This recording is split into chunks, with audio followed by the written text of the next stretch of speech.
Hello అండి, అందరికీ నమస్తే. వెల్కమ్ టు చలాకి ముచ్చట్లు. ఈరోజు వీడియోలో పల్లీ చట్నీని రుచికరంగా ఎలా తయారు చేసుకోవాలో చూపిస్తున్నానండి.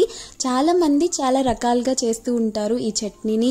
బట్ బేసిక్ పల్లీ చట్నీని మించి రుచి అయితే ఎక్కడా ఉండదు కదా.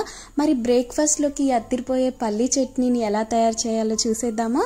ఫస్ట్ అయితే స్టవ్ మీద ప్యాన్ పెట్టుకొని అందులో 2 టేబుల్ స్పూన్స్ ఆయిల్ వేసుకోవాలి. ఆయిల్ వేడైన తర్వాత ఇందులో 1 కప్పు పల్లీల్ని యాడ్ చేసుకోవాలి. ఇప్పుడు ఇందులో మీ కారానికి తగ్గట్టు పచ్చిమిర్చి వేసుకోవాలి. ఇక్కడ నేను 12 పచ్చిమిర్చి అయితే యూజ్ చేస్తున్నానండి. మీ కారానికి తగ్గట్టు ఎక్కువ తక్కువ కూడా వేసుకోవచ్చు.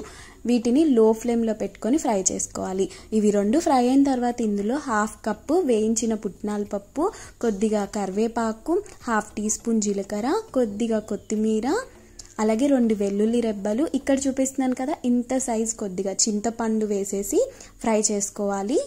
ఇవి కూడా లైట్గా ఫ్రై అయితే సరిపోతుందండి. ఇలా ఫ్రై అయిన తర్వాత ఇందులో 1/2 టేబుల్ స్పూన్ అల్లం ముక్కలు వేసుకోవాలి. అల్లం వేయడం వల్ల రుచి ఉంటుంది, అలాగే గ్యాస్ట్రిక్ ప్రాబ్లం ఉన్న వాళ్ళకి గ్యాస్ కూడా రాకుండా ఉంటుంది అనమాట. అండ్ మీ రుచికి సరిపడా ఉప్పు వేసేసి లో ఫ్లేమ్లో ఒక 2-3 మినిట్స్ పాటు వేయించేసి సరిపోతుందండి. ఇప్పుడు దీన్ని ఫ్యాన్ కింద చల్లార్చుకోవాలి. చల్లారిన దాన్ని మిక్సీ జార్లోకి అయితే వేసేసుకోవాలి. ఇప్పుడు ఇందులో గోరువెచ్చని నీళ్లు వేసుకొని గ్రైండ్ చేసుకోవాలండి. మనం చట్నీని స్టోర్ చేసుకోవాలి అనుకుంటే గోరువెచ్చని నీళ్ళతో వేసి గ్రైండ్ చేసుకుంటే ఎక్కువ రోజులు ఉంటుందన్నమాట చట్నీ. ఇప్పుడు చట్నీకి అయితే తాలింపు పెట్టుకుందాం.